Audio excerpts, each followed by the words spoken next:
June, welcome to our YouTube show. Well, we'll see if it actually is a YouTube show. We're now YouTubers. All right. We're not just podcasters. So we're adding a new element to our podcast. Like we talked about since the very beginning, we're always trying to improve the content, and hopefully the visual element adds a little bit more emphasis when we talk about the topics that we do talk about. Yeah. And with that said, welcome back to the show, everybody. I'm Dr. Jun Chun, here with my co-host, Dr. Logan Noone, and we are both resident psychiatrists. We are both resident psychiatrists. This is not like ChatGPT, artificial intelligence podcast. These are two real people. I think that's why we're doing film, June. Real in every sense of the word. Real. All right. Real in the physical sense and real with the content that we're bringing. And we're going to be talking about some what a real segue. hard... You sound like a seasoned podcaster now. Well, Look we're at at episode... What a segue. What is this? Like 17, 18 now? I still get super anxious doing these, man. I remember like the very first one we did, I just didn't even know what to say starting out. I feel like I'm getting a little bit more of a hang for it, but still learning the ropes. Hopefully I can do a good job today because we have a difficult topic that we're going to discuss. Today we're going to be talking about the opioid epidemic that's been ravaging our country for past several decades now. And I always get mixed up. I'm going to try to avoid saying the opioid pandemic just because we recently had the COVID pandemic. Right. It's easy to get it mixed up. But today's topic of discussion is the opioid epidemic. Logan, first question I have for you. You ever drive through Kensington, Pennsylvania? Yes. Yeah. Tell us a little bit about where Kensington is and what that area is all about. So we're I'm not going to give, of course, our location here, but Kensington is in North Philadelphia. I remember when I first moved actually here to Philadelphia, I was looking up like various things to furnish the house on Facebook Marketplace, right? I had a U-Haul truck for the day, and I found a deal, and I just drove up to this address that was actually in Kensington. And I mean, look, there was a lot of people in the streets doing drugs. Is as simple as it is. I mean, it was sad to see. I felt uncomfortable, of course, being there. I imagine there's very high crime rates. There is, of course. I wish I had them in front of me, of course. But why did you bring this up in our discussion today, I guess? I think it's one of the ways that we're seeing the opioid epidemic manifesting in front of us, how it impacts our communities, because Kensington is not too far from where we're training. Right. It's within a 30-minute drive. And if you go on YouTube, I don't know if you've ever seen the clips, but I've watched a lot of them, man. Yeah, there's it's basically an open-air drug market. There's a lot of homelessness, a lot of rampant drug abuse, and abusing hardcore drugs. Right. And it's just like, it's just video after video of people driving through the main street in Kensington, and you just see so many people on the streets like tweaking out, just high on drugs. And you know, it's terrible to see. I would almost liken it to what's happening in Skid Row. And these events are occurring in many communities, not just Kensington, Pennsylvania. Another area that's been hard hit is Camden, New Jersey. We're not too far from Camden, New Jersey. I mean, in that's fact, where we we serve. practice, We serve the population of Camden, New Jersey, and we especially when we're working in the emergency department, we're kind of coming in close contact with the subsequent consequences of the opioid epidemic pretty much on a daily basis. And it's hard to be in that situation. But I wanted to start this discussion off with acknowledging the things that are happening within our own communities, because there's many people out there that are like us, that are seeing the effects of rampant opioid abuse, and it's just really tearing up families and our communities. So the statistic is that 56% of Americans know somebody that's struggling with opioid addiction. Most recently, in 2020, the number of deaths from drug overdoses in entirety crossed 100,000 deaths per year for the first time.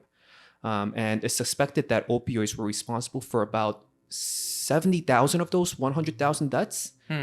And, you know, from where it started to where it is right now, I mean, fentanyl is like the main issue, synthetic opioids. Right. So this issue has been something that's been going on for decades, and it's also been evolving for decades to where it is right now.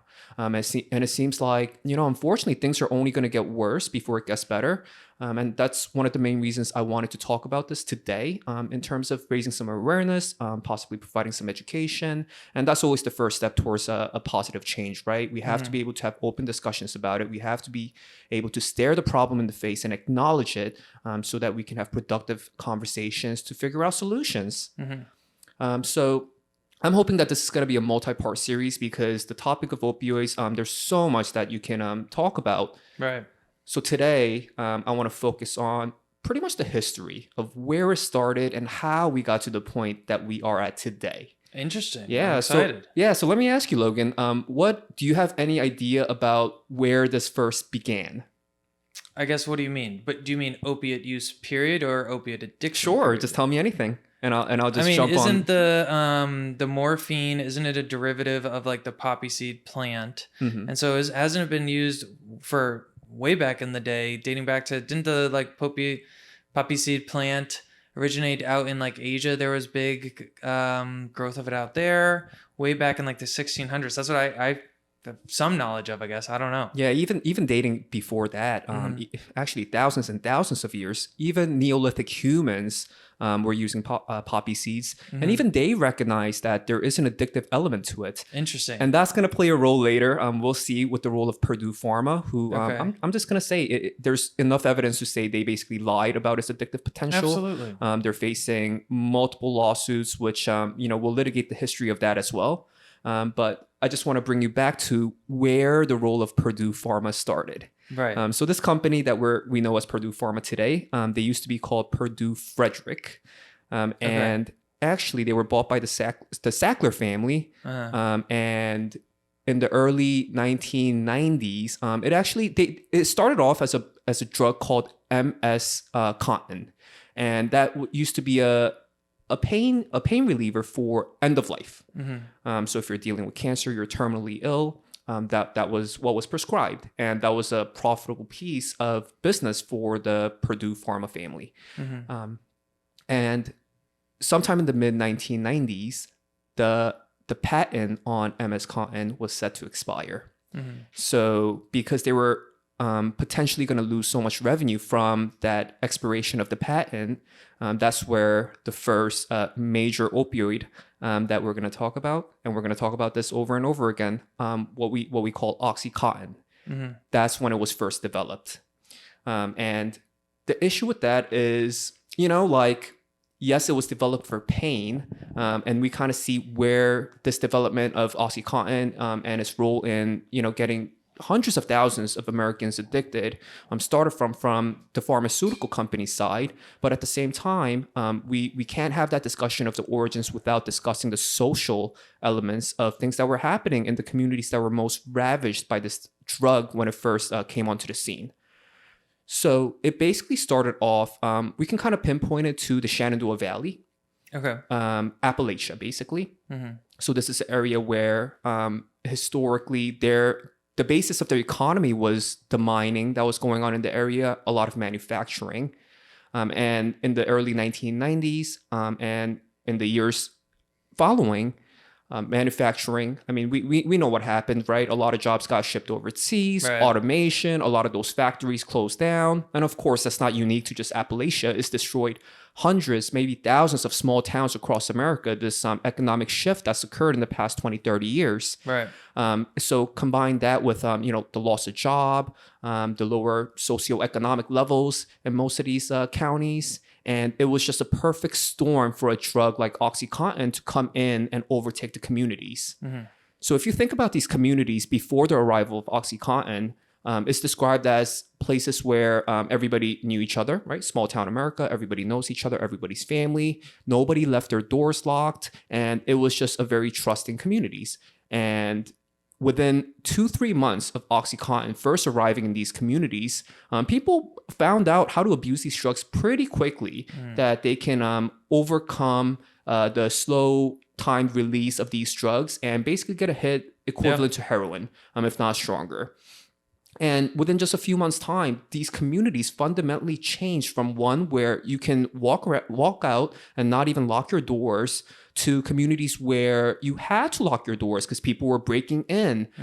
People were rummaging for like copper wires to sell that for drug money.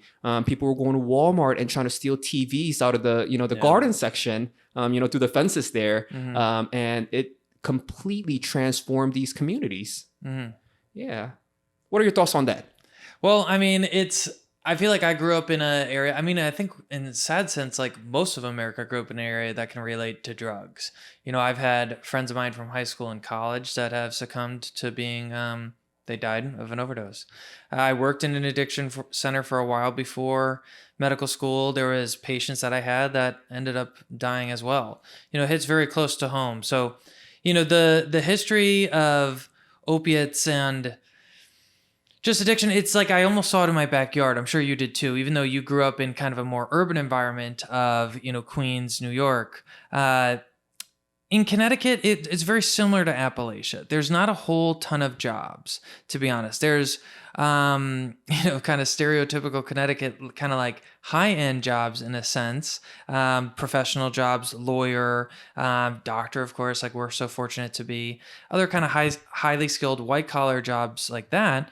But as for the blue-collar sections, a lot of those jobs died out. Where I went to school, Worcester, Massachusetts, used to have all these factories and manufacturing facilities. And when I was in Holy Cross around 2007 to 2012, a lot of those buildings were completely empty. Those jobs were vacant, and the population still lives there. So it's just, I don't know what the solution is. What else of the history of the opioid, I guess, pandemic, it's so serious. Epidemic to say, what do you think is most relevant to today that you see as like kind of a pattern of repeating over and over here that we are 2023? That's an interesting question. I would say the approach of the pharmaceutical companies in trying to promote these opioid drugs, their stance, as I'll talk about more later, has always been that pain is the enemy.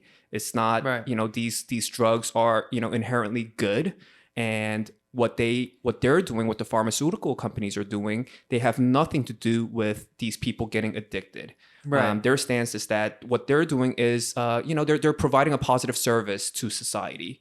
Yet we'll see that they've immensely enriched themselves. Of course. And they face some consequences, but I think a lot of people would argue that they're not nearly severe enough for the damage that they have caused. Right. And, you going over this kind of brief history of the opioid epidemic, I encourage everyone to check out the Dope Sick series, on Hulu. Have you seen that yet? I haven't, but actually a lot of what I'm talking about is from that book. Right. Dope Sick. Yep. It was really well done. I encourage, all our listeners to check it out.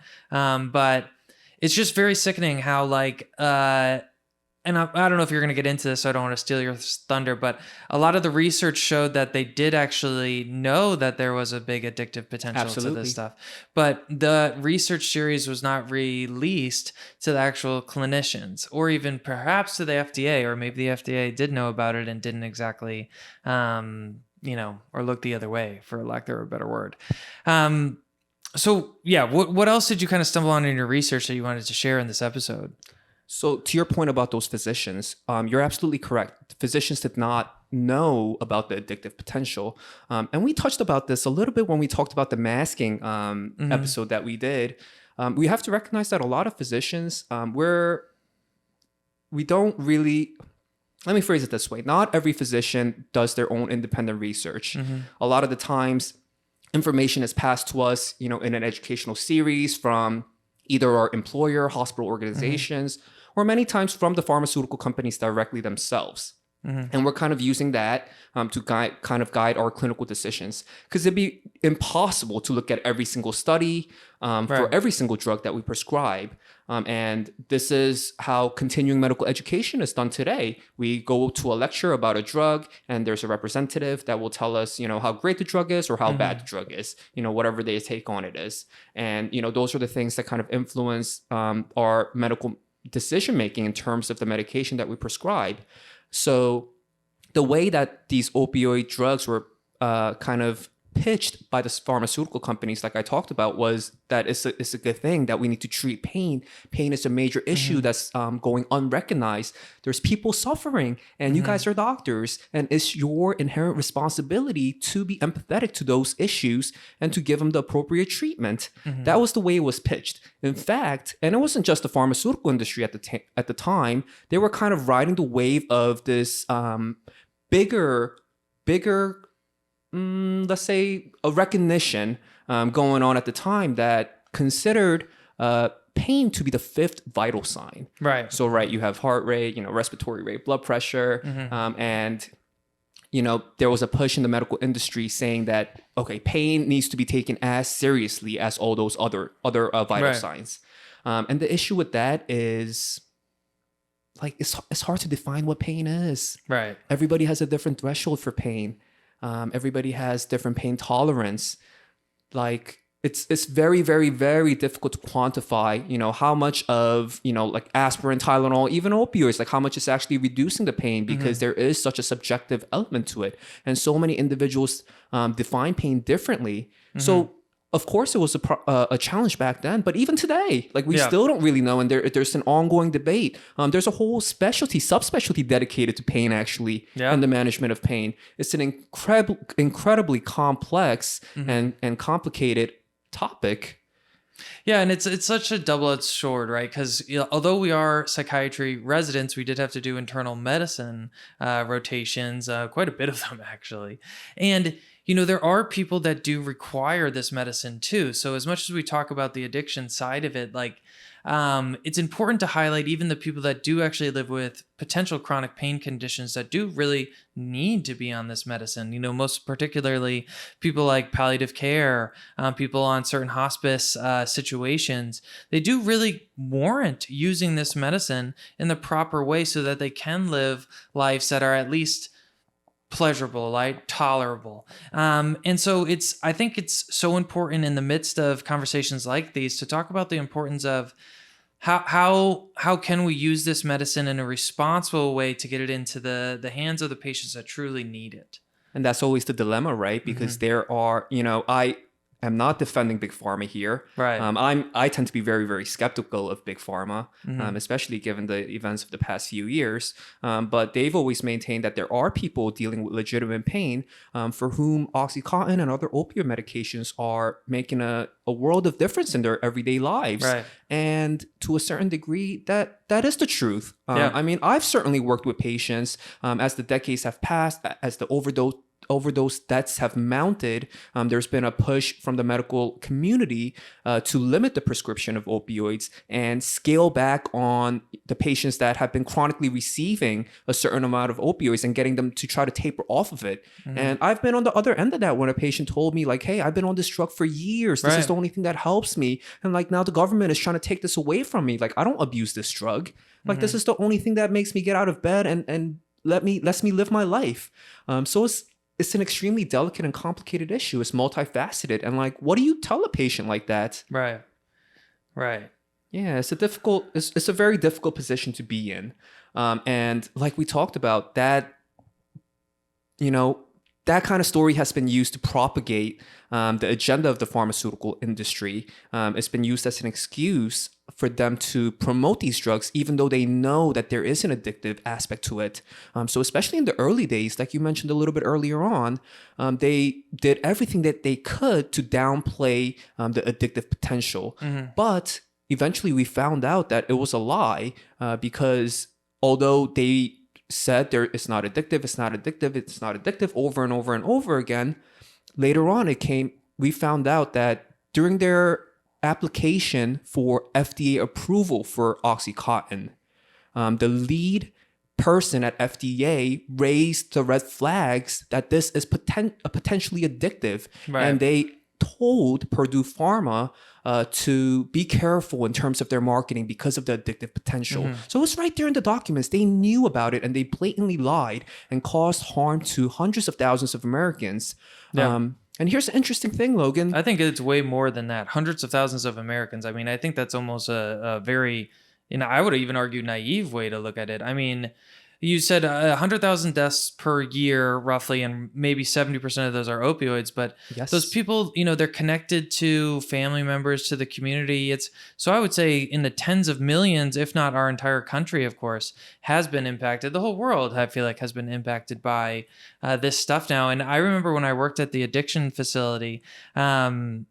It just, we talk a lot about like cognitive distortions, right? Mm-hmm. And how I look at cognitive distortions is I describe it to somebody, it's like how your construct of whatever that thing is in your mind. And I would talk to patients about how, oh, I never did heroin, I never shot up, I would just just use pills, as if that was safer. And I get, in some ways maybe it is, because that heroin, you don't always know exactly where it's coming from. But a lot of those pills that you're buying could potentially, like you were alluding to at the beginning of this conversation, it's not even OxyContin anymore that you're getting, it's maybe pure fentanyl. So even if you stick with pills, you very well could overdose. I'm curious. I want to allow you to finish the end of your kind of history of this movement. But what do you think kind of the future and potential solution is? Or maybe that will be episode 2, because I have so many. I feel like I daydream about this topic at nauseum sometimes. Whether whether it's methadone treatment, Suboxone, needle exchanges, or kind of the most radical solution of them all, I think legalizing all drugs and having them come from a medical facility rather than from your local drug dealer. I think there's very different arguments and approaches, all of which have merit. So I'm sorry, I don't want to step on your toes. I know you've been doing a lot of research for this. Yeah, so I'm going to dedicate a whole episode to that Okay. because that's a major issue as well. There's a lot of controversy. Of course, there's people that support the use of methadone, Suboxone, and people that are more in the what we call harm reduction side of the argument, where we accept that people are going to use drugs and we're doing everything that we can to kind of help them do it in a safe way. So these are programs like needle exchange programs. So everything that you can do to minimize the deaths from overdoses, but also the subsequent complications, healthcare complications that we can have from drug abuse. So I think, that deserves an episode on its own. Like I said, this is going to be a multi-parter. That's going to be an episode. I think I'm also going to do an episode about opioids and suicides because on that topic, it's very difficult to even count the number of suicides because it's difficult to really quantify, like, was this an overdose, like an accidental overdose, or was it a legitimate suicide attempt? So both of those topics deserve very in-depth conversations, and I promise you I will have that for you in the near future. But for right now, we were talking about, the role of Perdue Pharma and them basically staring the facts that this is an addictive substance, and they basically ignored it and they basically lied to the public. I'm gonna throw out one more thing in that regard that was very shocking to me. Actually, there's like a lot of evidence that that they should have had legitimate concerns when it came to its addictive potential. They being the FDA. And Perdue Pharma. The FDA raised their flags. By the way, that the lead, the head of the FDA at the time, who was overseeing this case, overseeing the application of OxyContin, that raised the flags about the addictive potential. You know what happened to him? I actually do. Why don't you tell us? 2 years later, he became a consultant for Perdue Pharma. Shocking. Yeah, shocking. The things that happen in our bureaucracy, dude, it's just always follow the money. Always follow the money. And I wish I had the exact stat in front of me, but that most research of all drugs is funded by the U.S. government at the end of the day. But then the other portion of the research dollars to get these new drugs approved actually comes from the pharmacy companies directly. So of course that they have a incentive to only show the results of those studies that best make them look good. And in many ways, I'm sure this Purdue Pharma looked at, it's addictive in nature. That means more profits, right? It's probably as simple as that. Always follow the money. It makes me so sad. It makes me so sick. It makes me really think about how, I think a lot of healthcare needs to radically change its approach. I don't think that healthcare and for-profit entities can really coexist in a perfect fashion. Nonprofits, I know they have their their drawbacks as well. And there's special for-profit for the public good kind of approaches too. But, I think as we continue to move on, we're just going to keep seeing something I feel like new and similar to the rise of opioid epidemics. If it's the new drugs of like, that's what I get worried about these psychedelics. Like now this is the new thing coming on, but is there some weird thing about this psychedelic research that is going to be coming out that actually is dark in nature, that maybe they're not relaying to us physicians because they want us to start over prescribing this medicine? You know, as we see all these ketamine clinics and everything pop up like crazy, I don't know, it just kind of makes me think the same use as like OxyContin. However, when was this again? Like in the 80s and 90s, I guess was a big run. Yeah, it started in the mid 1990s. Right. Right. And it's like, you know, what information we're both resident physicians, you know, like we should be some of the most understand all this stuff the most, but if we're only getting filtered certain types of information, like how can we know? How can we like really become better clinical providers? Right. And the history of this is something that we are not taught in residency. And this is just something that we researched on our own time, something that we take interest in because, I mean, we're one psychiatrist, but I've been personally afflicted by, you know, having close friends around me who's dealt with pretty serious substance abuse issues. So it's just something that I have been interested in for a long time. And that's the only reason why we're having this discussion. Right. So unfortunately, I wish that it was more integrated in our formal medical training because it certainly is relevant.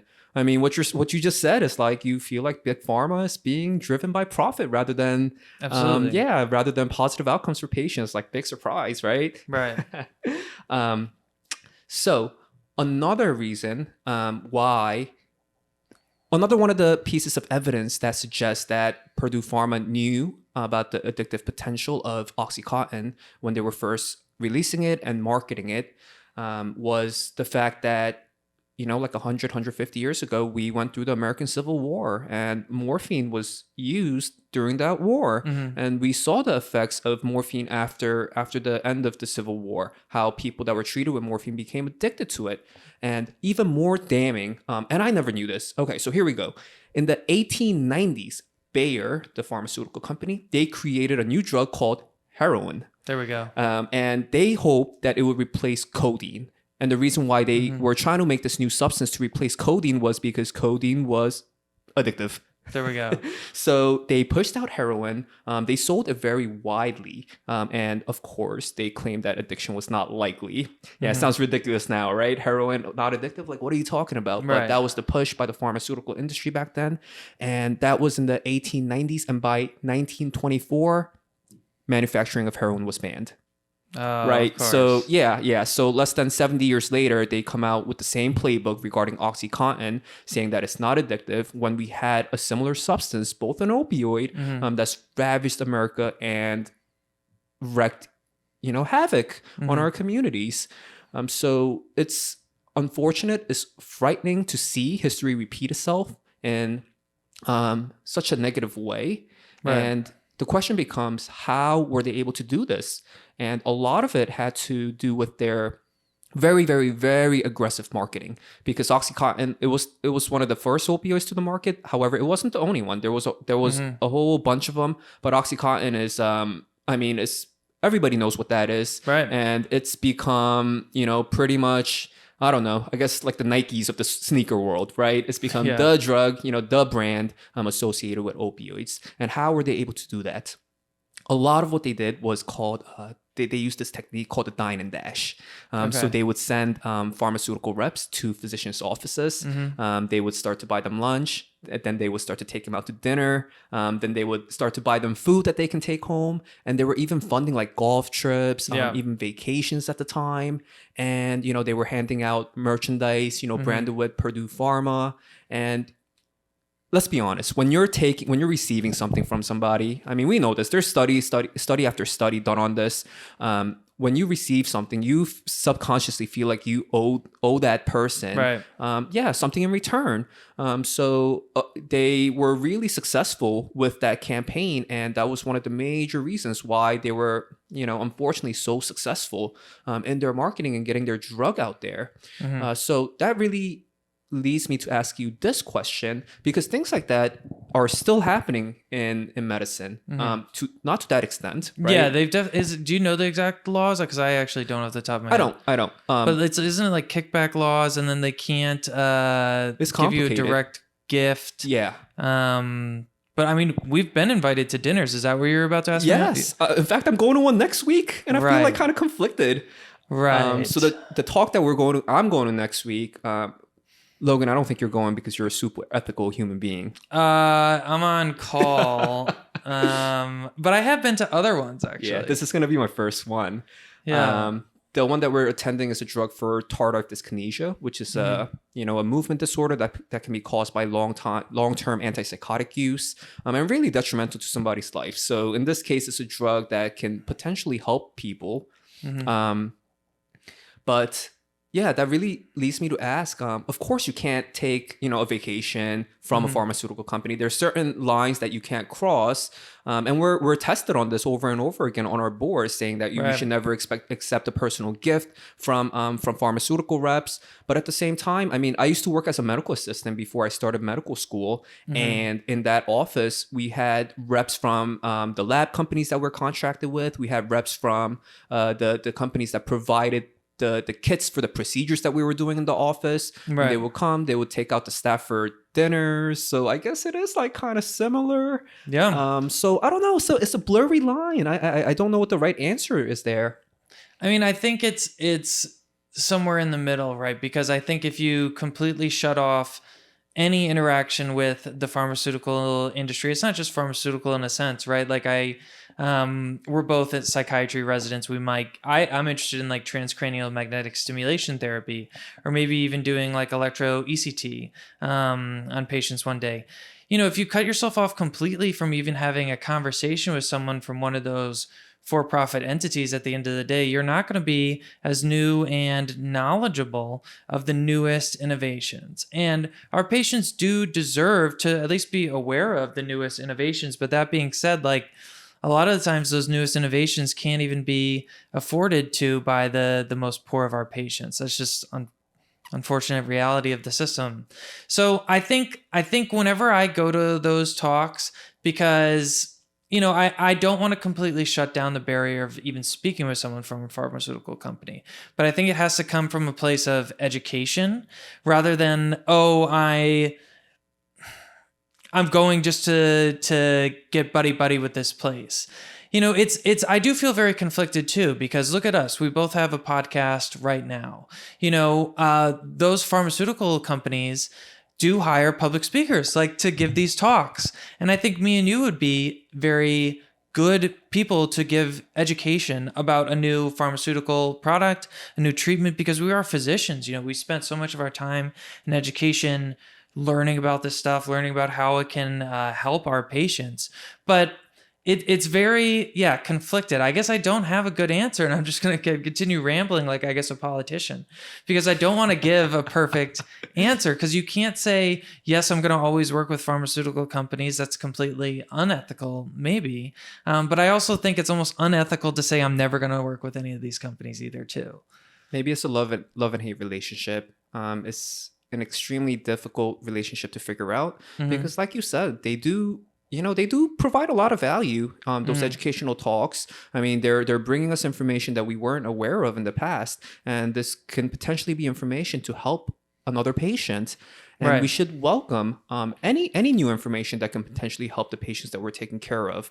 But the way I look at it is, at the same time, we have to be vigilant, and we have to be aware of the fact that these are undoubtedly biased individuals presenting a product that they would like to sell. And I think that falls in line with much of what's been happening in 2022 and 2023 with the news cycles, right? Everybody has, there can be an underlying agenda. You have to be aware of it, and you have to be willing to research the other side of it as well. They're telling me that this is great. Okay, let me really look at that, and let me come to a decision, an informed decision on the merits through my own research and time.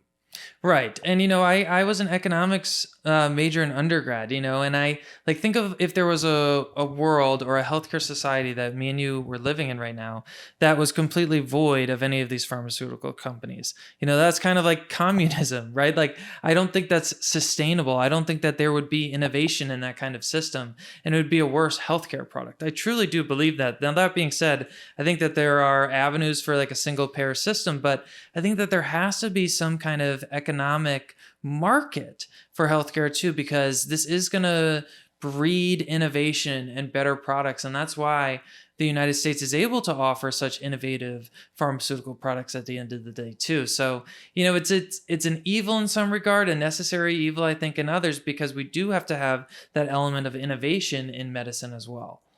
Perhaps one of the solutions can be we need more honest, independent thinking doctors to get involved with these pharmaceutical companies, so that they can be a moral compass and raise the red flags if there needs to be flags raised, and just enter that job with the intent of providing objective information that other clinicians can use to make rational decisions with regards to providing the best possible care that they can. Right. I think we're kind of going, I guess, off the rails from this OxyContin conversation, but I think at the end of the day, it has to be like transparency, right? Like what kind of profit margins are these companies really earning off of this product, this medicine that me and you prescribe? We'll probably talk about Suboxone and all this stuff. How much does it cost to actually produce Suboxone? How much is that actual cost to the patient? Or even if it's not to the patient directly, how much is it directly to the taxpayer? Is there a whole series of markups that happen from the manufacturer of Suboxone, then to the pharmaceutical management company who ships this out, who marks it up to then whoever pays for it by insurance is another markup there? Like, how much of this cost of this drug is actually masked and just this profit margin that's complete bullshit? And so I think there does need to be a lot more transparency in the research of these pharmaceutical products, these pricing of the pharmaceutical products.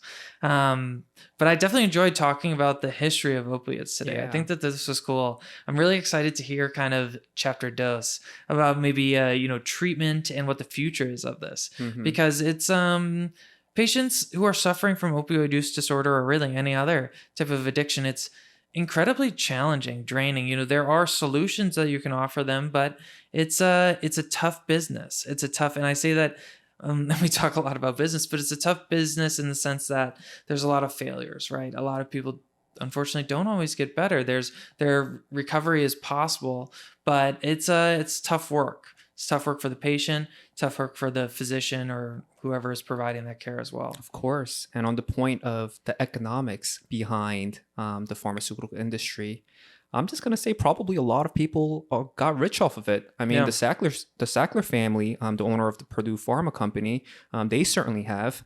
So there's been, within the past few decades, there's been a push against them, a cry from a battle cry that was led by victims, the families of victims, rather, parents of individuals that overdosed and died from OxyContin and other opioids. They've collectively and heroically made this effort to fight against these big entities, Right. Who are so powerful. And to a certain degree, it did have an impact, but still, the Sackler family, they faced so much penalties that they're now only worth $10.8 billion. Only 10.8. Only 10.8. They used to be like 10th on the Forbes list of the richest families. They're down to 30 now. Yeah. Yeah, I guess it's not quite 10. Those penalties, right? They're at 30 now, and they're only worth 10.8 billion. And the tragedy is that they still to this day don't really acknowledge their role in the hundreds of thousands of lives that were lost. So here's a quote, and I think we can kind of wrap up with this. Here's a quote that the Sackler family still have not acknowledged any wrongdoing or any kind of personal responsibility for the opioid epidemic. So here we go. Quote, while the families have acted lawfully in all respects, they sincerely regret that OxyContin, a prescription medicine that continues to help people suffering from chronic pain, unexpectedly became part of an opioid crisis that has brought grief and loss to far too many families and communities. End quote. Unexpectedly. So yeah, they're Right. like, no, we were trying to, just help people. And Right. unfortunately, this major epidemic and these hundreds of thousands of deaths just happened to occur. Oops. Yeah. I mean, I think if you enjoyed this episode, you should definitely check out Dope Sick on Hulu. I Read the really book. enjoyed, or read the book. I mean, losers. But I mean, the book or Hulu series, regardless, I very much enjoyed the Hulu show. I guess you very much enjoyed the book. Thanks for tuning in. This was a good episode. I'm excited to hear the second part, man. And if you made it this far, please make sure that you guys follow the show and give us a 5-star rating, and make sure you share this episode with your friends and family.